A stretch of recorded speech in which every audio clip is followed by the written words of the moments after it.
I have put my faith in Jesus. So one of the things I keep in prayer every single day, as much as I can possibly think to do it, is, God, I want to be thankful for the victories that I'm able to share in, that I get to see, that I get to celebrate, but I also want to be equally as thankful for the ones that I don't see. The things I thought were failures, the things that I thought were doors that God closed that I just thought for sure he was going to open. You know, there's so many things that I could have seen as bad, but in God's eyes, I know it was a victory because it was not of his plan for me to do those things. Yeah. I've always thought about that statement in terms of, you know, the victories that God had in my life that I didn't see. But also, it just really makes me think of, you know, I'm thankful for those people that were obedient in his plan to do that, just like your teacher, you know, that felt that call to push you towards something. He has carried me through the deepest of valleys. You know, what about all the people in my life that, you know, there's some that I know. There's some that I can look back and see them now. They have pushed me the whole way. They've been behind me every step of the way. Yeah. Yeah. But those people were obedient enough to what God has put on their heart to pray for me. Yeah. To get me through land of Hollywood. Yeah. You know, even Yeah, right here at home, there's so much stuff that goes on at home that, you know, when people say they can pray for me, I tell them I take all I can get. Yeah, right. Yeah. You know, how many times did God have something for me that I didn't see as, you know, it might not have been what I wanted, but it was what I needed. It was what he had Well, for you me. think through Scripture, I mean, like how many times in the Old Testament was the victory, it was like, God was like, here's the victory. You know, do this and it's yours. And they're like, never I'm mind. really feeling it. So you've been in church for years, all your life pretty much. I've been in church, not all my life, but for a long time. And you know, you help lead worship, you're doing ministry, I'm a pastor. You see people come in and leave, and they're still dragging what you were talking about. Well, they're still dragging chains. I know people that I've gone to church with for years that I still see them carrying the same burdens. Yeah. I see them carrying the same heartache. They won't let go of certain things, but they come in, they sit through worship, not engaged. You know, I see people who aren't, you know, that are so hard-hearted because those chains have really got them locked up. Yeah. They sit through a word that could have been for them, you know, and they don't receive it.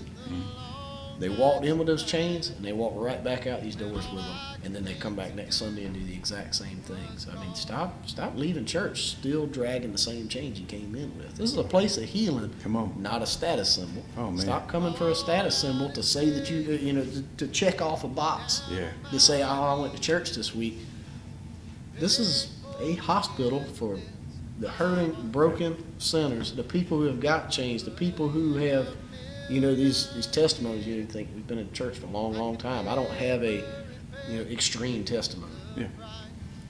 But I've seen what God can do in people's lives, so, and it always bewilders me because, you know, I do worship. I'm up in front of the church every Sunday, so I see everybody. Yeah. I see days when you know, the Spirit's tugging at somebody so hard that they're crying back here, that they're lifting their hands, that they are just worshiping. They're meeting Jesus right now. Yeah. And the person right next to them might be as hard-hearted as could be, and they're going, 12 o'clock, but hurry up. Yeah. We got something in the crock pot. We got to get out. We got to beat the Sunday crowd at the Yeah. restaurant. You know, I'm not excluding myself from anything that I say because the Bible is not just for everybody else. You know, Right. all the instructions God lays out for us Yeah. to fix our lives, Yeah. essentially, they've affected me too. You know, Yeah. I've been that one that ignored my calling. I'm gonna borrow a line from a song really quick because, you know, we talked about this, and I feel like maybe this point needs to be hit home for somebody. Whoever's watching this, I feel like this has got to be said. If you're more focused on the healing, like you said, you're more focused on the chains versus the change. I want to want the healer more than the healing. You can come into church every Sunday and think, I got to get the chains off of me. I got to get the chains off. but you never make that relationship, that connection with the only one who can get them off. Yeah. Good luck doing it by yourself. Ooh.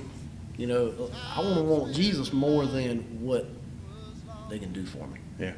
I want to be in his presence, because within his presence is whenever you start dropping those chains, when you start dropping the addictions, when you start dropping all these vices, and you know those spirits that latch on to you.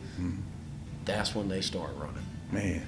You know? So Jesus I've said for a long time, Jesus is the way. Jesus is the only way. The only way. You know, you can't do it by yourself. No. I know. At least I can't. There might be some out there that can. I cannot. In a million years, I could never repay the price he paid for his scars. The price he paid for his scars.